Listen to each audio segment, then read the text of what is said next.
Welcome students. सो आज हम start कर रहे हैं class 12 chapter 4 chemical kinetics. Okay, सो केमिकल काइनेटिक्स में सबसे पहले ये चैप्टर काफ़ी ज़्यादा इम्पोर्टेंट होता है। अब इसको क्यों पढ़ा जाता है ना, ये केमिस्ट्री में क्यों पढ़ रहे हैं हम इस चैप्टर को, तो ये हम आगे यहाँ पे सीखने वाले हैं।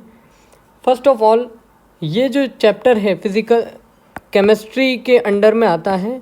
ये चैप्टर जो है ये फिज़िकल केमिस्ट्री का एक पार्ट है ना। फिज़िकल, ऑर्गेनिक, इनऑर्गेनिक, 3 टाइप की केमिस्ट्री होती है, तो उसमें ये फिज़िकल केमिस्ट्री का पार्ट है। तो चलिए इसको स्टार्ट करते हैं। फर्स्ट थिंग कि हम जब केमिकल रिएक्शन को देखते हैं, मतलब एक केमिस्ट अगर केमिकल रिएक्शन को देख रहा है तो वो 3 एस्पेक्ट्स को जानना चाहेगा, है ना। मतलब वो जानना चाहेगा कि क्या वो रिएक्शन हो रही है या नहीं हो रही है। अगर हो रही है तो वो किस हद तक हो रही, किस एक्सटेंट तक हो रही है ना। और अगर हो रही है तो उसकी रिएक्शन की रेट क्या है, मतलब वो किस स्पीड से रिएक्शन हो रही है ना। तो देखो, फिजिबिलिटी जो है वो तो हमको थर्मोडायनेमिक्स बता दिया करता था, जो कि हमने क्लास 11th में पढ़ा हुआ है ना। थर्मोडायनेमिक्स क्या बताता है? फिजिबिलिटी बताता है। फिजिबिलिटी मतलब रिएक्शन होगी या नहीं होगी, है ना। फिजिबिलिटी का मतलब क्या हो गया है? रिएक्शन होगी या नहीं होगी। तो देखो, फिजिबिलिटी का मतलब हुआ रिएक्शन होगी नहीं होगी, मतलब ये यहाँ मालूम पड़ता था हमको गिब्स एनर्जी से। अगर डेल्टा जी नेगेटिव होता था तो हम बोलते थे कि रिएक्शन जो है स्पॉन्टेनियस है। कैसी है रिएक्शन? स्पॉन्टेनियस, है ना। और एक बार यहाँ लिख देता हूँ मैं, है ना। डेल्टा जी अगर नेगेटिव होगा तो हम बोलते थे रिएक्शन जो होगी कैसी होगी? स्पॉन्टेनियस होगी। कैसी होगी रिएक्शन? स्पॉन्टेनियस। और अगर ये डेल्टा जी पॉजिटिव होता था तो हम बोलते थे वो रिएक्शन कैसी होती थी? Non spontaneous. मतलब खुद स्पॉन्टेनियस का मतलब ये कि रिएक्शन खुद से होगी या नहीं होगी। अगर खुद से हो रही है तो स्पॉन्टेनियस, नहीं हो रही है तो उसमें अगर हम कुछ एनर्जी लगा रहे हैं या कुछ और प्रेशर लगा करके या टेम्परेचर बढ़ा करके रिएक्शन करवा रहे हैं, दैट मीन्स वो नॉन स्पॉन्टेनियस में आ जाती है ना। तो रिएक्शन होगी या नहीं होगी ये तो डेल्टा जी से मालूम पड़ जाता था, जो कि थर्मोडायनेमिक्स बता देती थी। और डेल्टा जी की वैल्यू, एक और चीज़ देख लीजिए, अगर यहाँ पे 0 होती थी तो हम बोलते थे कि रिएक्शन कैसी है? यहाँ पे इक्विलिब्रियम कंडीशन होगी। कैसी कंडीशन होगी? इक्विलिब्रियम की कंडीशन होगी, ठीक है। नेक्स्ट, अगर रिएक्शन हो रही है ना, मान लीजिए कि रिएक्शन पता पड़ गया कि हो रही है, तो अब वो किस हद तक हो रही, किस एक्सटेंट तक हो रही है, तो ये भी हमको इक्विलिब्रियम से पता चल पाता था, है ना, कि वो कितना रिएक्शन हो पा रही है, कितना फॉरवर्ड शिफ्ट हो पा रहा है, कितना बैकवर्ड शिफ्ट हो पा रहा है। तो ये सब हमको पता किससे पड़ता था? इक्विलिब्रियम से। तो ये भी हमने क्लास 11th में पढ़ लिया है ना। तो ये दोनों चीज़ें तो क्लास 11th की होगी, थर्मोडायनेमिक्स और इक्विलिब्रियम। अब यहाँ पे ये जो केमिकल काइनेटिक्स चैप्टर आया है ना, ये केमिकल काइनेटिक्स चैप्टर आया, ये क्या चीज़ बताएगा? ये बताएगा कि उसकी रिएक्शन की रेट क्या है, मतलब वो हो रही है तो वो किस स्पीड से हो रही है ना, कि वो कितने मिनट में हो रही है या कितने घंटे में हो रही है, ये बताएगा, है ना, उसकी रेट बताएगा। तो चलिए आगे इस चैप्टर में चलते हैं। तो यहाँ पे कुछ रिएक्शंस के टाइप होते हैं ना, स्पीड के बेसिस पे। हम किसके बेसिस पे बात कर रहे हैं यहाँ पे? On the basis of rate, है ना। यहाँ पे लिख दीजिएगा on the basis of rate, कि किस उसकी रेट कितनी है। अगर वो स्लो रेट से हो रही है तो वो स्लो रिएक्शन है, अगर उसकी रेट काफ़ी फास्ट है तो वो फास्ट रिएक्शन है, और अगर वो स्लो भी नहीं है और फास्ट भी नहीं है तो दैट मीन्स वो कैसी है? मॉडरेट रिएक्शन है ना। तो स्लो रिएक्शन का एग्जांपल क्या हो सकता है? Rusting of iron. जैसे आयरन का एक पीस है, अगर हमने ओपन एटमॉस्फेयर में अगर उसको रख दिया है तो वो एकदम से रस्ट नहीं लगेगी उसमें रस्ट लगने के लिए लगभग 3-4 दिन, 5 दिन, 8 दिन, थोड़ी सी रस्ट लगने में भी उसको इतना टाइम तो लगेगा, है ना। नेक्स्ट है conversion of graphite to diamond. ये भी काफ़ी स्लो प्रोसेस होती है। ग्रेफाइट जो डायमंड में कन्वर्ट होता है ये काफ़ी स्लो प्रोसेस होती है। फास्ट रिएक्शन में अगर हम देखें तो फास्ट रिएक्शन में बेसिकली वो रिएक्शन आती है जो कि आयनिक नेचर की होती है ना। तो आयनिक रिएक्शन जितनी भी होती है वो कैसी होती है, फास्ट रिएक्शन होती है। अब यहाँ पे क्या होगा, जैसे और कुछ दिया हुआ है जैसे प्रिसिपिटेशन रिएक्शन, ये भी फास्ट रिएक्शन है, और न्यूट्रलाइजेशन रिएक्शन ये भी क्या होती है, फास्ट रिएक्शन होती है। न्यूट्रलाइजेशन रिएक्शन किसके बीच में होती है, एसिड और बेस के बीच में होती है ना। तो वहाँ पे एसिड और बेस भी क्या है, एक तरह से फास्ट रिएक्शन शो कर रहे होते हैं, है ना, न्यूट्रलाइजेशन रिएक्शन में।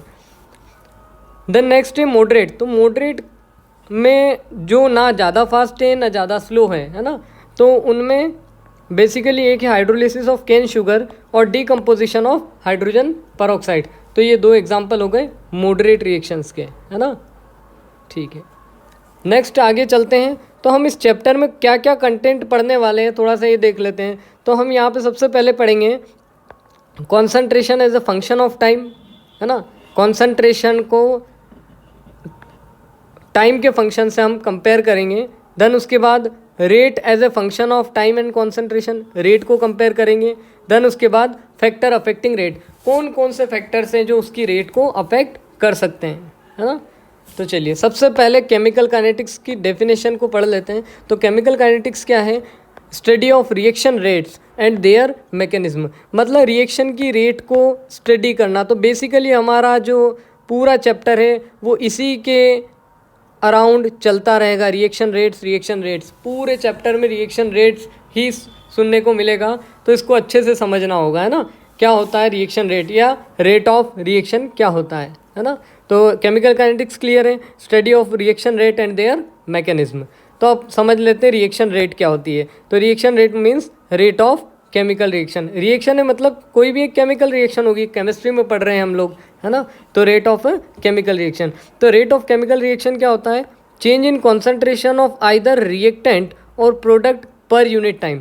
मतलब रिएक्टेंट और प्रोडक्ट में किसी यूनिट टाइम में कितना चेंज आया, किसमें, उनके कंसंट्रेशन में। समझिए, किसी रिएक्टेंट या प्रोडक्ट में, है ना, किसी पर्टिकुलर टाइम में कितना उसके कॉन्सेंट्रेशन में चेंज आया, वो क्या होती है उसकी रेट ऑफ रिएक्शन। तो रिएक्शन रेट की जो यूनिट होती है मोल पर लीटर सेकेंड इनवर्स। इसको याद रखने की बिल्कुल ज़रूरत नहीं है। देखिए मैं एक मैथमेटिकली भी बता देता हूँ। यहाँ पे रेट क्या होगा, change in concentration of reactant के लिए मैं आर लिख देता हूँ, रिएक्टेंट और प्रोडक्ट, है ना, अपॉन टाइम।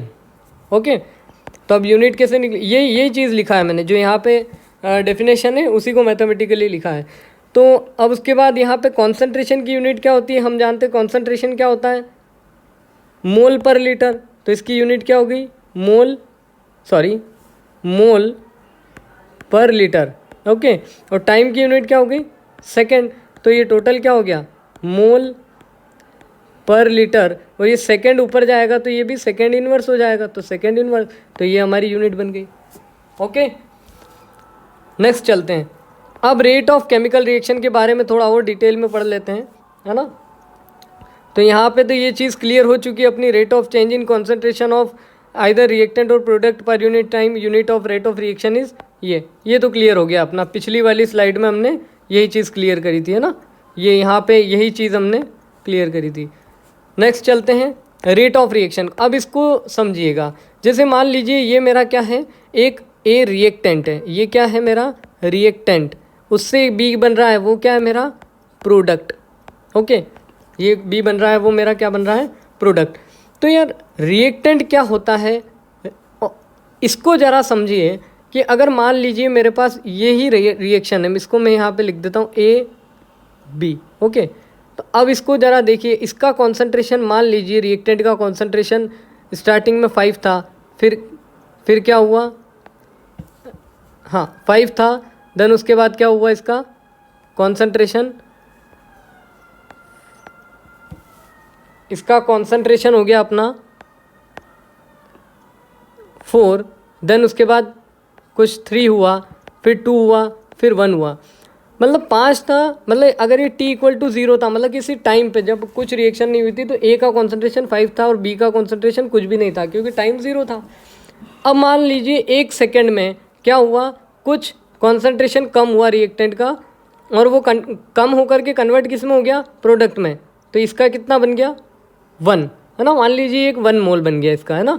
इधर फिर t इक्वल टू 2 में क्या हुआ, ये यहाँ पे थोड़ा और बढ़ गया, फिर यहाँ पे और बढ़ गया और यहाँ पे फाइनली बढ़ गया। अब देन उसके बाद अब क्या होगा, एक टाइम पे ये 0 हो जाएगा और फिर ये क्या हो जाएगा 5, और यहीं पे रिएक्शन जा करके स्टॉप हो जाएगी। ओके, क्योंकि रिएक्टेंट बचा ही नहीं है। अब रिएक्टेंट बचा नहीं है तो आगे रिएक्शन नहीं होगी, रिएक्शन नहीं होगी तो प्रोडक्ट बनेगा ही नहीं, है ना।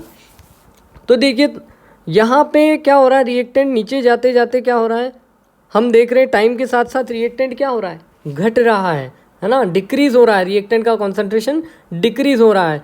तो डिक्रीज हो रहा है तो यहाँ पे क्या करेंगे हम, डिक्रीज होने के लिए हम क्या कर देते हैं, जब हम रेट ऑफ डिसअपियरेंस देंगे, डिक्रीज हो रहा मतलब डिसअपियर हो रहा है, डिसअपियरेंस मतलब डिक्रीज होना, है ना, ए। जबकि बी क्या हो रहा है, टाइम के साथ साथ बढ़ रहा है मतलब कॉन्सेंट्रेशन इंक्रीज हो रहा है मतलब फॉर्मेशन हो रहा है। तो यहाँ पे बी के लिए क्या लिखेंगे, फॉर्मेशन ऑफ बी, और इसके लिए क्या लिखेंगे, डिसअपियरेंस ऑफ ए, है ना। तो डिसअपियरेंस ऑफ ए। अब यहाँ पे ज़रा देखिए डिसअपियरेंस ऑफ ए को कैसे लिखेंगे। तो यहाँ पे देखो हमने क्या पढ़ा था, change in concentration of reactant. Okay, तो कॉन्सेंट्रेशन को कैसे लिखते हैं, रिएक्टेंट हमारा क्या है, रिएक्टेंट हमारा ए है, इसलिए मैंने यहाँ पे क्या लिख दिया, ए।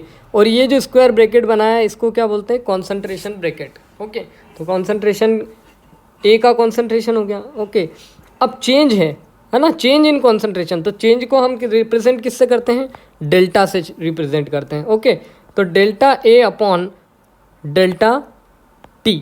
तो ये क्या हो जाएगा मेरा, रेट ऑफ डिसअपियरेंस ऑफ ए, ए के लिए दे रहा हूँ, रेट ऑफ डिसअपियरेंस ऑफ ए, है ना, ROD लिख दिया है मैंने, रेट ऑफ डिसअपियरेंस ऑफ ए। तो यहाँ पे क्या होगा, चेंज करेंगे तो चेंज मतलब क्या होगा, फाइनल माइनस इनिशियल। चेंज क्या होता है, final concentration minus initial concentration, है ना। और अपॉन में टाइम चल रहा है तो final minus initial, final time minus initial time. Okay, time. अब यहाँ पे होगा क्या कि फाइनल कॉन्सेंट्रेशन, रिएक्टेंट के केस में बात कर रहे हैं हम, ए के केस में रिएक्टेंट। तो देखो अगर मान लो मैं यहाँ से यहाँ की बात करता हूँ तो रिएक्टेंट, फाइनल रिएक्टेंट अब क्या हो गया है, 4 हो गया है ना। तो मैं मान लीजिए ये ले लेता हूँ तो 4 माइनस इनिशियल कितना था, तो इनिशियल मेरा कितना था, 5 था, है ना। और फाइनल टाइम क्या हुआ, 0 से 1 पे आया, फाइनल टाइम क्या हो गया 1, और इनिशियल क्या था 0 था, तो 1 माइनस 0, ठीक है। तो अब यहाँ पे 4 माइनस 5 जो आएगा तो ये क्या होगा, -1 अपॉन 1। इसका मतलब क्या हुआ, ये कॉन्सेंट्रेशन है तो मोल पर लीटर, और ये क्या हो जाएगा सेकेंड। तो हम क्या कभी स्पीड को बताते हैं तो हम कभी ये नहीं बोलते हैं कि -50 किलोमीटर पर आवर की स्पीड से मेरी बाइक चल रही थी, है ना, ऐसा कभी नहीं बोलते हैं। क्यों नहीं बोलते, क्योंकि एक स्पीड को हम कैसे नेगेटिव रिप्रेजेंट कर सकते हैं, है ना। -50 किलोमीटर पर आवर मतलब ये क्या होता है ना। तो हमको क्या करना होगा कि ये माइनस साइन को हटाना होगा, और माइनस साइन को हटाने के लिए हम क्या करते थे, आगे मल्टीप्लाई किससे कर देते हैं, माइनस से। तो अब रेट ऑफ डिसअपियरेंस के लिए हम यहाँ क्या लिखेंगे, अगर रिएक्टेंट के लिए लिख रहे हैं तो माइनस लगाना होगा, जबकि अगर हम प्रोडक्ट के लिए लिख रहे होंगे, जैसे मान लीजिए मैं प्रोडक्ट के लिए लिख देता हूँ, तो यहाँ पे रेट ऑफ फॉर्मेशन आएगी, रेट ऑफ फॉर्मेशन ऑफ, किसकी फॉर्मेशन हो रही है, बी की, प्रोडक्ट की, है ना। तो इसके लिए क्या लिखूँगा, डेल्टा, प्रोडक्ट कौन सा है मेरा, कॉन्सेंट्रेशन ऑफ बी है प्रोडक्ट मेरा, अपॉन डेल्टा टी। तो यहाँ पे क्या होगा, प्रोडक्ट क्या होगा, जैसे मान लीजिए यहाँ भी चेक कर लीजिए, जैसे मान लो मैं फाइनल क्या ले लेता हूँ ये, तो फाइनल क्या हो गया मेरा, फाइनल माइनस इनिशियल करेंगे यहाँ पे भी, है ना। तो 1 माइनस 0, तो यहाँ पे तो हमेशा पॉजिटिव ही आएगा, है ना। तो रेट तो पॉजिटिव हो सकती है, रेट कभी भी नेगेटिव नहीं हो सकती, इसलिए हमने यहाँ माइनस साइन का मल्टीप्लाई किया है ना। तो ये माइनस किस लिए है, ये केवल रेट को as a positive quantity show करने के लिए, है ना। तो यहाँ पे जब भी प्रोडक्ट के लिए लिखेंगे तो यहाँ पे पॉजिटिव साइन होगा, ना भी लगाए तो वो भी अंडरस्टूड है, वो तो पॉजिटिव साइन ही होता है ना। और जब भी हम अगर रिएक्टेंट के लिए लिखेंगे तो यहाँ पे माइनस से मल्टीप्लाई करना है। ओके, अब यहाँ पे एक चीज़ देखने को आई होगी कि यहाँ पे मैंने delta A upon delta T लिखा है और यहाँ पे D A upon d T.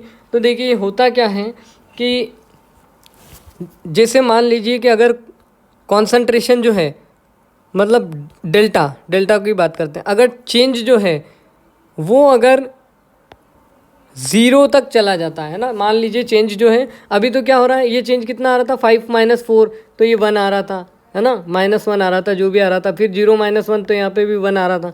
तो ये चेंज क्या है कि बड़ा है, 1 2 3 4 5 6 ये सब चेंज बड़े हैं। बट अगर मान लीजिए 0.034 ऐसा चेंज आ रहा है तो ये क्या है, ये डेल्टा की जो चेंज की वैल्यू है वो 0 तक एक्सटेंड हो चुकी है, मतलब delta tends to 0। That means हम क्या करेंगे फिर ऐसी कंडीशन में डेल्टा ना यूज़ करते हुए हम क्या यूज़ करते हैं, डी। क्या यूज़ कर लेते हैं, डी। तो ये क्या हो जाएगा, minus of d concentration of A upon d t. और यहाँ पे भी क्या हो जाएगा, वही d concentration of B upon d t. Okay, clear है। यहाँ भी देखिए एक बार ये भी पढ़ लेते हैं। डी ए क्या है, change in concentration of A over time period, और डी टी क्या है, हाँ okay time period d T में, बिकॉज यहाँ पे a concentration of A decrease with time. देखिए यहाँ जैसे जैसे टाइम बढ़ रहा है यहाँ पे, तो ए का कॉन्सेंट्रेशन क्या हो रहा है, यहाँ से यहाँ जाने पे, यहाँ से यहाँ जाने पे डिक्रीज हो रहा है ना। तो डी ए क्या होगा, नेगेटिव होगा। इसीलिए हमको इस नेगेटिव को पॉजिटिव बनाने के लिए हम यहाँ पे नेगेटिव साइन से मल्टीप्लाई कर रहे हैं। ओके, और डी बी क्या है, change in concentration of B over time period d t. Clear. Okay, अब इसके बाद थोड़ा सा हम ग्राफिकल रिप्रेजेंटेशन देख लेते हैं। तो हम क्या कर रहे थे, कॉन्सेंट्रेशन और टाइम के बीच में एक ग्राफ प्लॉट कर देते हैं। तो ये हमने क्या किया, ये कॉन्सेंट्रेशन और ये टाइम के अगेंस्ट एक ग्राफ प्लॉट किया। तो हम देख रहे थे कि जैसे मान लीजिए यहाँ वापस राइट करता हूँ, ए गिव्स बी, तो कॉन्सेंट्रेशन जो ए का था 5 4 3 2 1, फिर यहाँ पे क्या हो रहा था 0 1 2 3 4, ठीक है, फिर यहाँ पे 0 हो जा रहा था, यहाँ 5। तो ये time equal to 0, time equal to 1, time equal to 2, time equal to 3, time equal to 4 और टाइम इक्वल टू 5। मतलब ये क्या है, टाइम सेकेंड में है ना, ये अंडरस्टूड है। ओके, तो हमारा टाइम जो है इधर इंक्रीज़ हो रहा है और कॉन्सेंट्रेशन जो है वो हमारा इधर इंक्रीज़ हो रहा है ना। तो देख रहे हैं हम कि जो रिएक्टेंट ए हमारा क्या है, रिएक्टेंट, और बी क्या है हमारा, प्रोडक्ट। क्या है हमारा, प्रोडक्ट। तो रिएक्टेंट जो है टाइम के बढ़ने के साथ साथ रिएक्टेंट जो है वो कम हो रहा है, डिक्रीज़ हो रहा है। तो यहाँ पे क्या होगा, ये जो ग्राफ आएगा ये कैसा आएगा, इस टाइप से आएगा, है ना। देखिए ये जैसे यहाँ 0 टाइम था तब रिएक्टेंट का कॉन्सेंट्रेशन यहाँ था। जैसे ही टाइम मान लो 1 सेकेंड हुआ तो अब रिएक्टेंट का कॉन्सेंट्रेशन कहाँ आ गया, यहाँ आ गया। मान लो 2 सेकेंड हुआ, 2 सेकेंड में रिएक्टेंट का कॉन्सेंट्रेशन यहाँ आ गया। 3 सेकेंड में क्या हुआ, यहाँ आ गया। 4 सेकेंड में क्या हुआ, यहाँ आ गया। तो ये रिएक्टेंट का जो कॉन्सेंट्रेशन है वो क्या हो रहा है, घटता जा रहा है। यहाँ देखो, यहाँ जब टाइम 4 सेकेंड है तब ये रिएक्टेंट का कॉन्सेंट्रेशन बहुत ही कम हो गया है।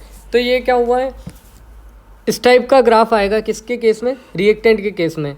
अब प्रोडक्ट की अगर हम बात करें तो टाइम जैसे जैसे बढ़ रहा है हमारा प्रोडक्ट भी बढ़ रहा है ना। तो टाइम जैसे जैसे बढ़ रहा है और हमारा प्रोडक्ट बढ़ रहा है, दैट मीन्स यहाँ पे ग्राफ कैसा आएगा, इस टाइप का ग्राफ आएगा, है ना। देखो यहाँ पे टाइम 0 सेकेंड था तो अब हमारा कॉन्सेंट्रेशन ऑफ प्रोडक्ट 0 था, हाँ ये 0 था। फिर 1 सेकेंड हुआ तो कुछ प्रोडक्ट का कॉन्सेंट्रेशन बढ़ा, फिर उसके बाद 2 सेकेंड हुआ तो कुछ और कॉन्सेंट्रेशन बढ़ा, 3 सेकेंड हुआ तो कुछ और बढ़ा, है ना। तो इस टाइप से ये ग्राफ है। ओके, अब इसके आगे का जितने भी चीज़ें हैं, है ना, आगे भी बहुत सारी चीज़ें हैं इस चैप्टर में, तो वो हम नेक्स्ट लेक्चर में कवर करेंगे। ओके, अभी इतना अच्छे से पढ़िए, देन मिलते हैं हम नेक्स्ट लेक्चर में।